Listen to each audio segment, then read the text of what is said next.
Welcome to the Spirituality and Leadership Podcast, and I am very excited and happy to have my friend and colleague Hylke Faber with us of the Growth Leaders Network. And you can talk in a minute, Hylke, about what you do and why you do it. And I just first want to thank you for being part of this. You have been part of the setup for this and supporting me over the years to clarify my voice on this topic and encourage me to do things like this. So I'm grateful that you're with us. I'm really looking forward to our conversation. I don't know what you're going to say, which makes it much more interesting and fun and exciting for me. So welcome, Hylke. Great to be here, Andrew. Really nice to sit with you and to sit with you in this space. Very enjoyable already. Thank you. Before we get into this topic, which we've discussed many, many times in different ways, could you share for our listeners what you do and why you do it, and tell us more about Growth Leaders Network and where it's focused? Thank you. Yes. So what I do and what we do is we work on helping people to tap more deeply into what they're truly made of, their true potential. And we do that through executive coaching, through team development, through culture development, basically anything that helps to work on the mindsets and behaviors, consciousness of an individual, team, or organization. And I came to that because in a way I had to for myself. I was a hard-charging strategy consultant in New York City. I made it to the quote unquote top in my head in some ways. I made it to partner at a young age. And my inner landscape was screaming. It's like, no, you got to change something. There's something in you that is calling for your attention. It became so untenable for me that I had very intense insomnia. And then I found out there was something like meditation. And through meditation, I could sleep again. So that was like, oh, well, there's something to this meditation stuff. I should check that out. And then as I started to meditate more, I started to become aware that there was a whole sense of being in me and in everyone that's always there, but I just had not witnessed or experienced. Something to do with peace, with joy, with clarity, with strength, with integrity. And I fell in love with it. So I almost became a monk and decided not to go that way all the way. And so then at some point I was being coached by somebody and they said, so Hylke, what are you running away from now? Going to the monastery. Because I was in business already and I had ran away several times in my life. In a way, didn't know, but subconsciously I stayed in New York City in part because I was afraid to come out being gay in the Netherlands for some reason. I had that made up in my mind. Mm-hmm. And then I thought about that. I was like, you know what? There's something about the peace and the potential and the joy and the resourcefulness that I'm discovering being quiet. What if I help people to access that more where they work? And that's how I entered this field of coaching. So that's a little bit of why I do this. And this is not a once and done, as you know, Andrew, situation. This is a once and always more discovery, more work, more invitation to grow. So the primary client that I have is always me. Well, I hope he's a good client for you. Yes. Responsive and open-minded and open-hearted, willing to learn, does his homework. May it always be so. Ups and downs, Andrew. Yeah. And well, what I find for me is if I think about myself as my primary client, which I certainly could, then there's always a steady stream of work to be done. Yeah. Another freaking growth opportunity. That's it. Absolutely. Yeah. So it sounds like, thank you for that. And let's hear more about what you do as we talk further. By no means, we're not closing that off in any way. But This podcast, as you know, is really focused on, to some extent, the intersection of spirituality and leadership, but more so the simplification, the de-dogmatizing, the discussion of how these spiritual dimensions of ourselves can serve our teams and can serve the bottom line as well as serve humanity. And to make that bridge and form that nexus between our spiritual dimensions and being effective at work, both individually and in teams. It sounds like your discovery, if you will, of that spiritual dimension came through meditation at that time you were sharing. Is that accurate? Or does your spiritual practice and exposure go back further? It's interesting as words start to make sense. I always considered myself a person who was interested in something deeper. So the very first times I remember having some experience that felt like bigger than quote unquote regular me was when I was on the farm in the Netherlands and just looking at the fields around us, or smelling the dew, or smelling the hay, or sitting in the church and hearing the church organ like giving this wave of energy, and I'm feeling like being brought to tears, and then playing music myself and sensing harmony, not just harmony as the notes make sense, but a deeper sense of harmony of all things. And that came very early, and I was always intrigued by it. At some point I wanted to become a musician or a minister, and I thought they were very different back then. Now I understand that they're the same thing in many ways. So I've always had that call for something deeper that has to do with harmony and something that inspires. Yeah. And then I think over life, I have discovered different tools. And it's interesting, probably my ego personality that says, oh, it has to be music, and then I have to do all this. No, now it's meditation. Oh no, that's the vehicle. Oh, now it's being in nature. Now that's it. Oh, now it's doing deep introspective digging into trauma. Oh, that's it. And I, as I'm getting a little older and hopefully just a tad more balanced, it's like, oh yeah, no, it's all of that. It's all of that. There's a phrase in the big book, the good old big book, the Bible, that I think it says something like vanities of vanities, God is everywhere. And I have to, for my personality, I have to really remind myself of that it's not in the special this or that, it is always, and all of these things are tools, but not the thing itself. So how is that for you, Andrew? I'm curious about your practice and discovery in that.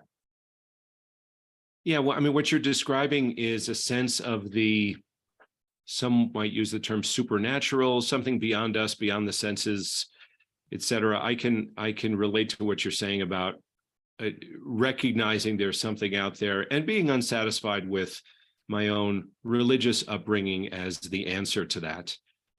I don't know if I would consider myself a spiritual seeker. I think I'm I've just had the good fortune to really stumble upon some things that have changed my life in very positive ways, including ways that might be bucketed as spiritual. And for that, I mean deeply connected, universal, service-oriented, peace-producing, and the like. And it's interesting because even just as we throw around this word spiritual, there's some people who may be alienated by that word spiritual. I don't know. It's connected with some religious dogma. It's connected with family of origin stuff. And I know that both of us have some history of that, some history of family of origin stuff. And therefore, the word itself is uncomfortable. What do you do when you're speaking with people and you might use the word spiritual and it's uncomfortable for them? How can you be inclusive that way? What do you do? I'm curious. I tend not to use the word spiritual anymore. What do you use that might convey something similar for you? Connectedness. It's like it's for me, it's saying, okay, And I ask myself this, and actually I have to really remind myself, because my ego is very much about specialness. That's one of my favorite ego hangout places. Like, I'm better than, I've got something special, and it's a very common trap. So what I found is, what me helps is this asking myself, so how connected am I right now to what is true, what is truly loving, what is truly being of service, what is truly in integrity? And then, how connected am I to the people around me, to the task at hand? And of course, that query into connectedness then starts to unveil how we are far less separate than our mind interprets us to be. And so we enter this sense of presence, being. So these are words I sometimes use: presence or being, or a sense of an unconditional love, or unconditional groundedness. Those are some words that I use, or authenticity. These are sort of all, you could say, manifestations of what happens when you connect to your roots. And when so in workshops, or when I work with people, we access that by, for example, saying, like, hey, so tell me about something that you aspire to in your life, to awaken that sort of sense of something bigger than the mind's initial interpretation. Or tell me about something that's really challenging for you, and how do you feel about that? So feelings, or where do you feel this in your body, or when you reflect on the arc of your life, what do you see? So all of these things to me are questions that have to do with reflection. And we talk about the metaphor of the balcony, saying, okay, so what happens when you take a step back? And to me, that's what I understood spirituality to be about when I entered, and as I get more into it, is like being able to be aware, and then staying curious in that space of awareness of what we discover about ourselves, each other, what is true. And then I'm often kind of baffled with, what are the words to use? How do you describe something like this? Right. Well, yeah, beautiful. And when I hear you describe that and the ways to access that, the words that come up for me are sort of meta awareness, and perspective. That as you reflect, I'm separating myself from my current feeling because I'm reflecting on it. I'm looking at my experience and hopefully not judging it, but evaluating it or assessing it or considering it. And also, when you talk about what do you aspire to, that taps into my values. And my values are something that's higher than myself or my ego, for example. Yeah. Beautiful. And then also another word besides connectedness is evolution. What are we evolving into? Because one of the things I'm sensing, and the mind likes to make this black and white: spiritual, not spiritual, evolved, not evolved, Safe, unsafe. right, authentic, inauthentic. And I see it more as a continuum, like we're never quite done, right? So there's this sense of, oh, okay, so maybe there's something for me to discover here that I want to evolve into. And then the mind, or the ego, is also not seen as like the enemy, but simply as a part of us that I'm learning to work with more. So first I have to unglue myself from my conditioning, which we can conveniently call ego. And then it's almost like re-entering and playing with the personality of the ego. And then who knows what happens after. So it's like an ongoing journey. And dancing with the ego in a different way. I love that. Yeah. Yeah. And as I hear you describe that, it sounds like if we were going to say, so one of my takeaways from this conversation already is this connectedness. And perhaps with connectedness or pursuit of connectedness and awareness of connectedness comes integration. Yes, love that. And also some of what you shared just now is what I'm hearing is this drive for learning, continuous learning, wanting to understand. There's a seeker piece. Maybe that's your monk coming back, but there's a seeker piece to this. I want to learn more. I want to reconcile this. I want to integrate this. Does that seem to fit? Yes. My spiritual coach that I talk to every Saturday morning at 8:30 Pacific, now Pacific because this is where I learn and live. She's probably in her mid-80s. I talk to her every Saturday, usually about something for me to integrate. And and it's not always coming in a nice little package like, oh, I got this thing. It's more like, oh, I'm present and I'm feeling frustration about this, and I'm being challenged this way, and I'm curious. And she always responds with, ooh, opportunities for expanding awareness. Right. And that's also how she seems to operate. Like, ooh, I have another opportunity to expand awareness. So to me, connectedness and evolution go hand in hand. The more we connect to, you could say, what we are, and these are very big words. So it takes a lot of unpacking. For me, it's like, okay, so maybe if I get very still, I notice presence, I notice awareness, I notice a sense of quiet. I notice that I'm not my thoughts and feelings, that these things move through me. These are kind of all sort of initial steps of discovering what I am. I discover a sense of values, all these things I'm discovering. And then I discovered more and more that there's so much to discover, actually, and that the being seems to expand. It's like, oh, I can hold that too. You can say that is like a way of being loving and redemptively loving, and saying, oh yeah, yesterday I didn't quite know how to integrate this experience yet. I didn't know how to be with it. But today I'm going to learn. I'm learning a little bit more about how to integrate that, how to accept this, to make it part of me, so that I can be with it with greater presence, with more, with more sensitivity, more care. So that the dance is smoother, and there's just to berate the metaphor, we're not stepping on the toes of this experience. We're integrating it and moving with it, and as opposed to resisting it, or particularly, if I'm hearing you correctly, and this is what I resonate with, resistance in the form of confusion or being held up because I don't understand or can't label it, or something in the mental pesky neocortex realm. Yeah. So if I could ask, and boy, I'm thinking, I'm already thinking about part 3 and 4 of this conversation.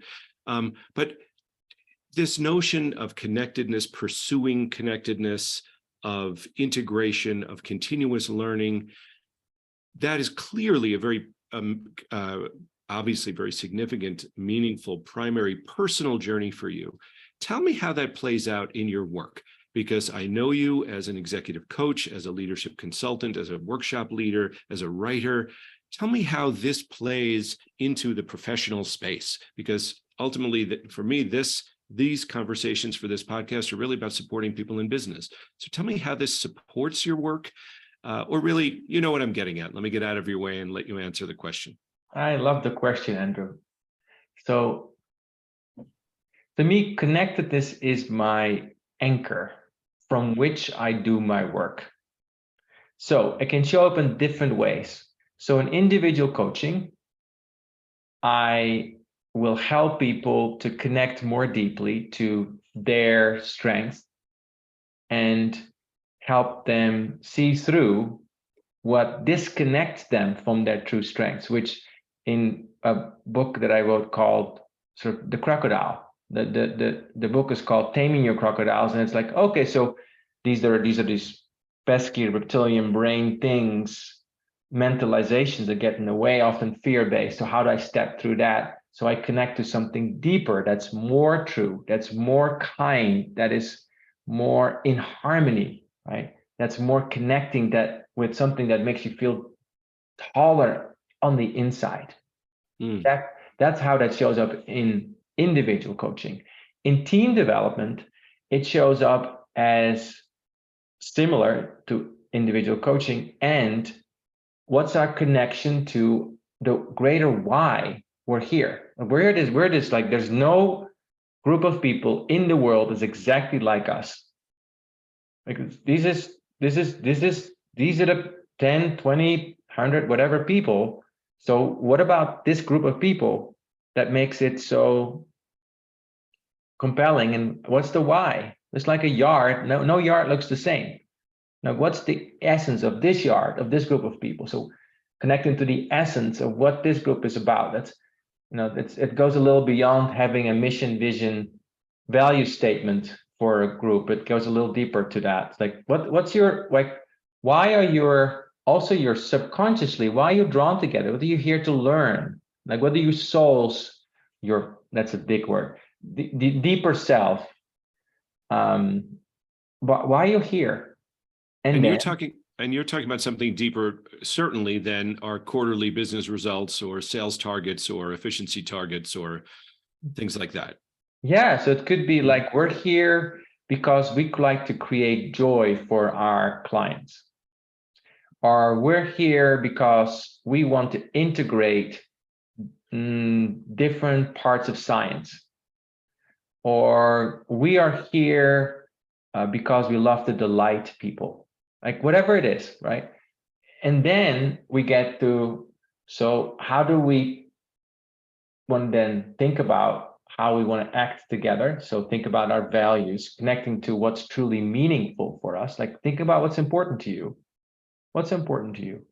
And then we work on how do you live that day to day? Because like we're like potatoes with mud. We rub the mud off each other. So like it's connecting to the potato inside each of us, or the angel inside of each of us, the better angels, and saying, okay, so I know we have this conflict. Can you still see the other person's presence? Okay. You still appreciate them? Okay. So connect to what's truly true about the situation for you, what's true about the other person. Let's do this conversation and work through it together. So we take teams on journeys that basically go through a couple of stages where they connect to themselves first, they connect to each other, get to appreciate their sameness and differences, they connect to others in the organization, how they work with this, and they connect with the whole system. So that's kind of working on the team level. And then at the culture level, very similar to the team level, it's like, what's the purpose of this organization? What are the values that you really would like to live by? How do you disconnect from those values? What are the mindset, often fear-based mindsets and behaviors, like in the way of you living this?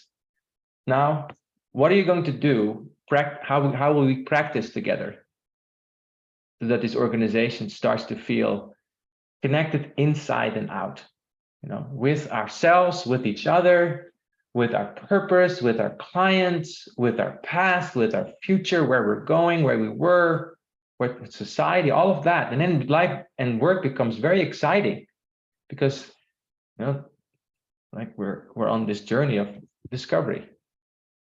That's a bit how we do that. Beautiful. And it sounds like there's a lot of room in there to be creative and specific as needed, and modify and follow the energy of the group where that may be, follow the specifics of the needs of an organization or a team, and that it could serve an organization at various times, right? Whether it's a new team, whether it's a crisis, whether it's a challenging business period, whatever it might be. There's a lot of ways that could be helpful. Yeah, absolutely. I love crisis, not because I like the difficulty of it, but I like it because it draws people's attention to being here. It's like, oh, we can't go through the day to day. It's like, wake up, something's happening. Okay.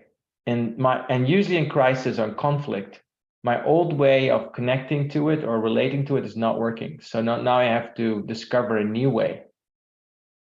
And that is a very fulfilling journey for me. As I know, Andrew, from your work, you also help people that way. Like also that sort of helping people through challenges, that where there's no friction, there's no traction. When you have this friction, you get this like, I got to work on this, and that's how we expand.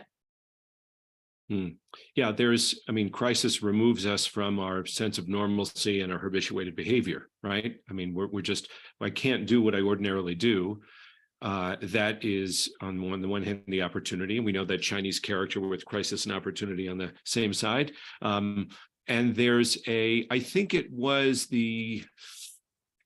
that old film Ferris Bueller, and there was a line in there, something like, there's a certain freedom in knowing that you're completely fucked.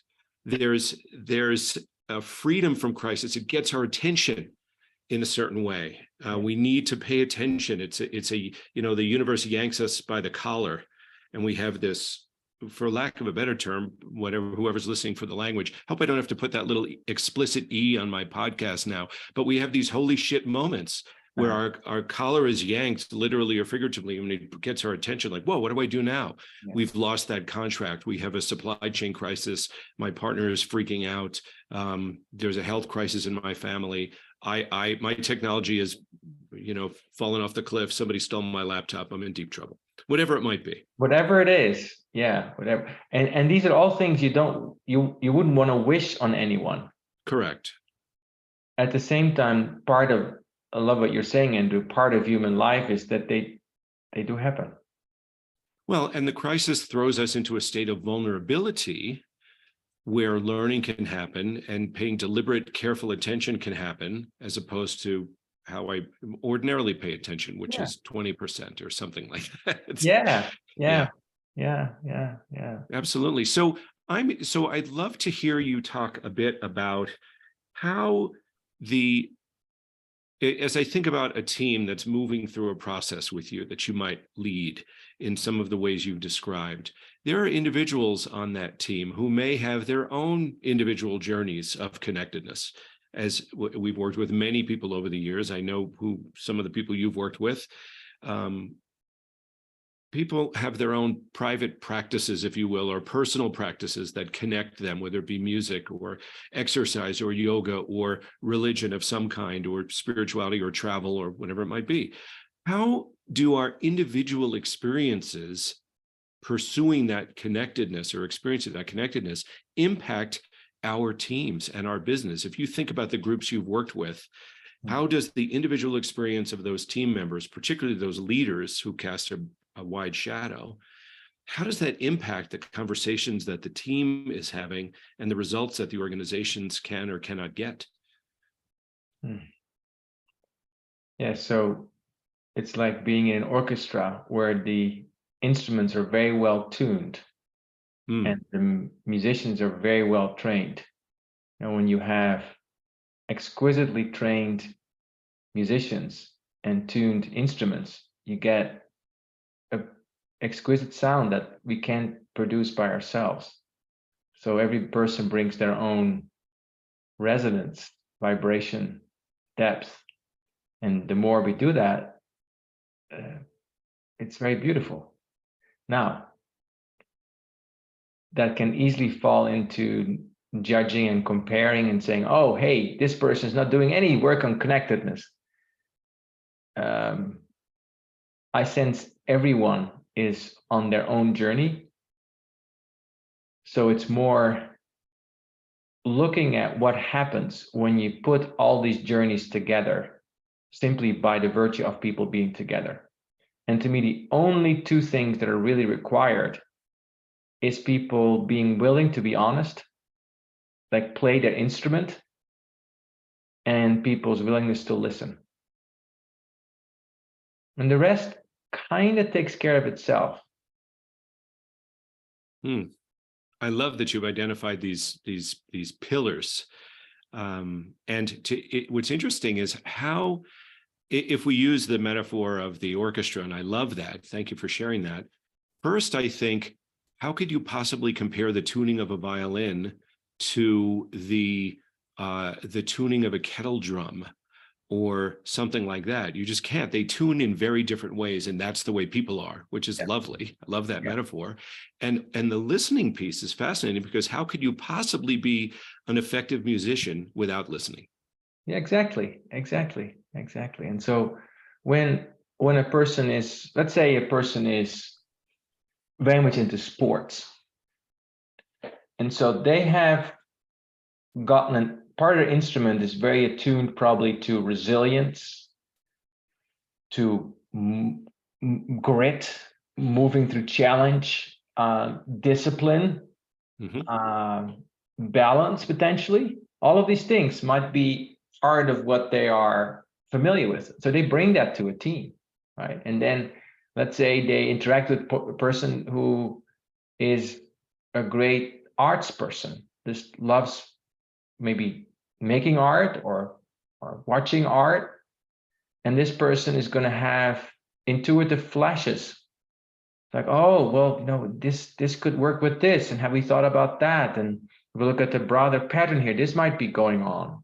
So then, you could say I'm just simplifying this, the marathon runner who knows that he has to, or they have to train XYZ hours, and the painter says, yeah, I know you've been running this track for 5 years. Did you know that there was a whole set of woods for if you turn left? Let's explore that together, right? So you get this a lot of creativity that starts to happen.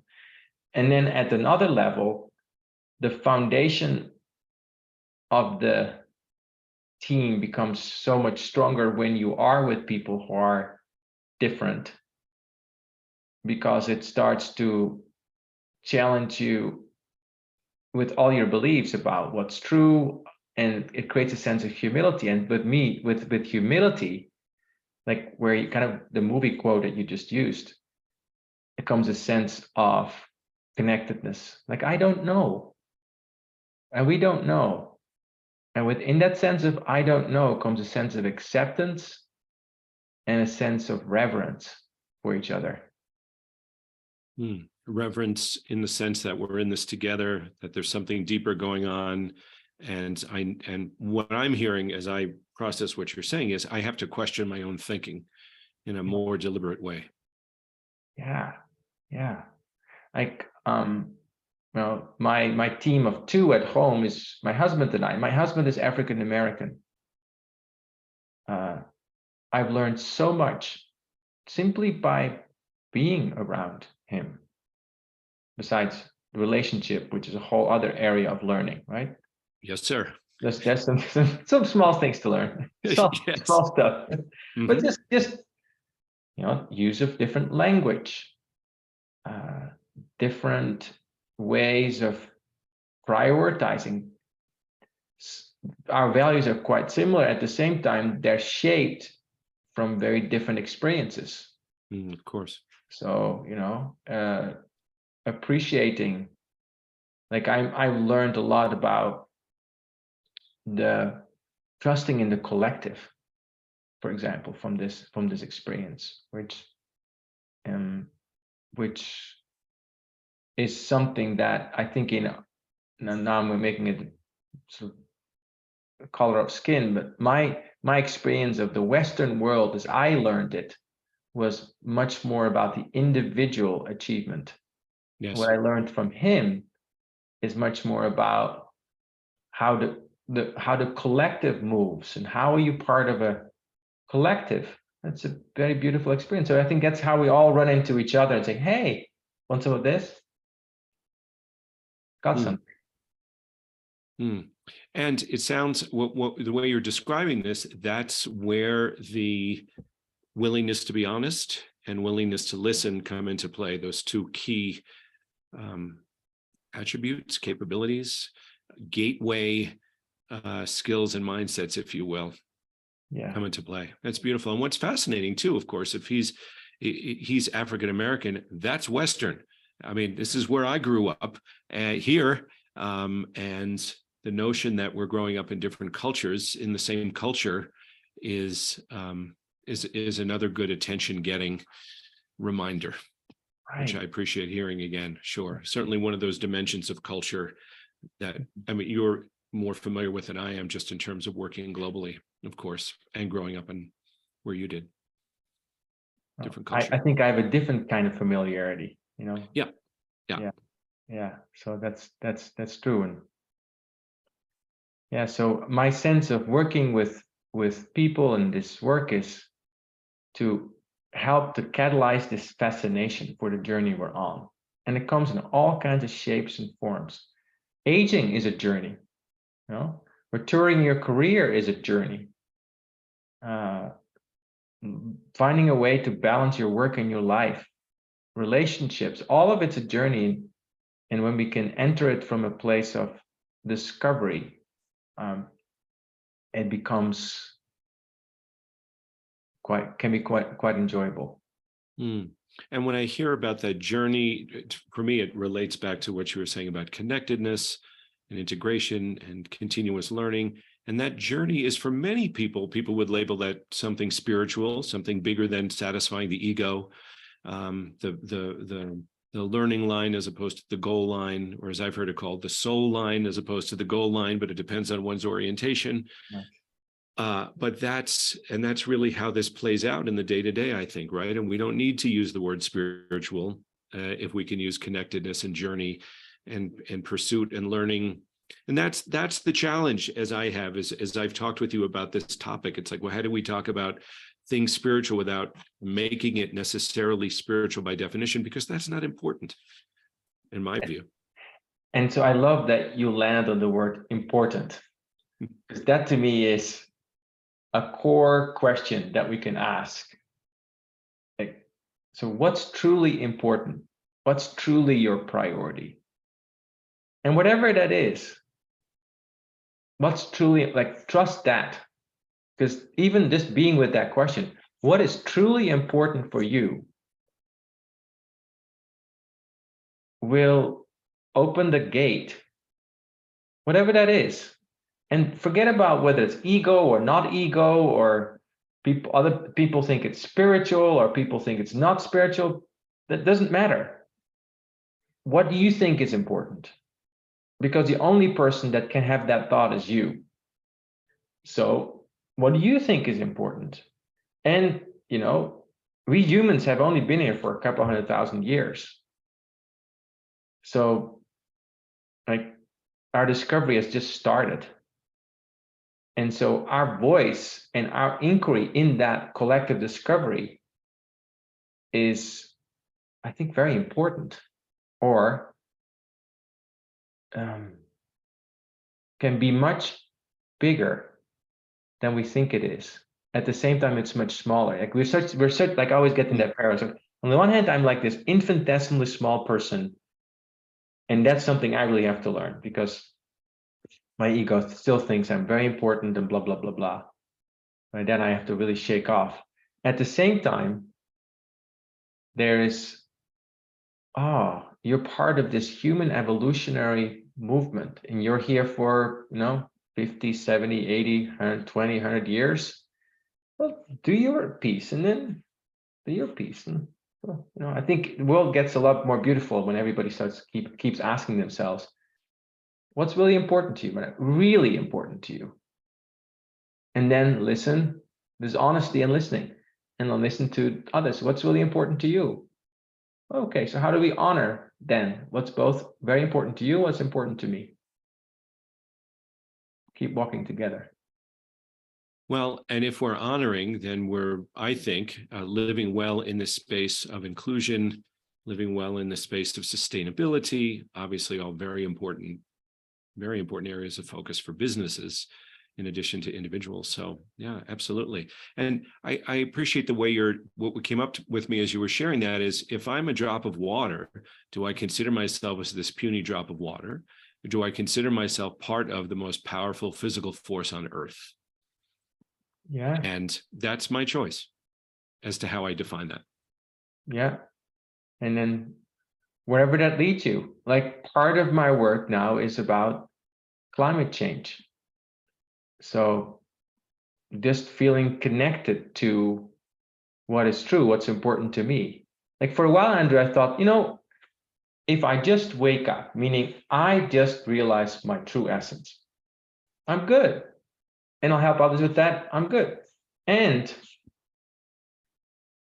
for better or for worse, I've also noticed that our society is in upheaval. There's a lot of challenge. There's in climate, our environment being in sending us very definitive signals like, okay, guys, what are you going to do? Because if you don't do something about this, humanity's expiration date has just been pulled forward by thousands of years.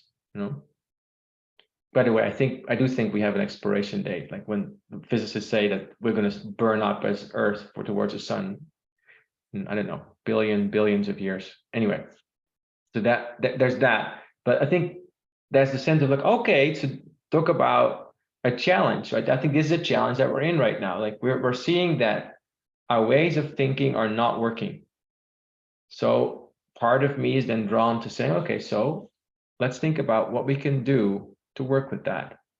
Not from a place of punishing ourselves or judging ourselves or being like doomsday, which I don't think has any function really.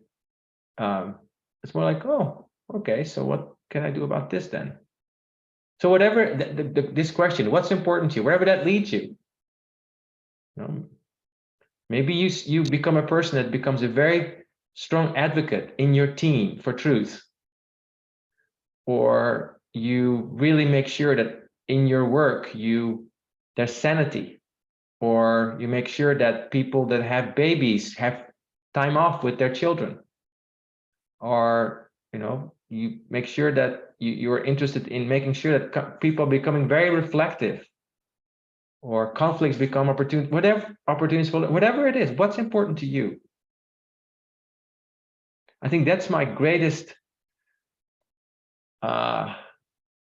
insight, but reflection when I think of all the people I've worked with over the last years,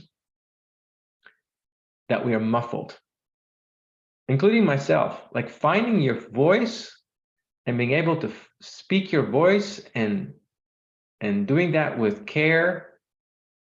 That's a heck of a job. It's a full-time job. Yeah. But as they say, it's good work if you can get it. Yeah. So, right. So the ability to honestly express what's important to me, and in the context of my team, to the extent that I can encourage others to do the same, listen effectively, that's a beautiful intersection of what might be called something deeper, or something more connected, and certainly the practicality of teams working better together and leaders working individually more effectively. Absolutely. And by the way, I just need to reflect this back to you. Taller on the inside, perhaps, could be the title of your next book. I love that expression that you said, taller on the inside. Oh, great. Thank you for suggesting that. That's great. Love it. Thank you for being a mirror, Andrew.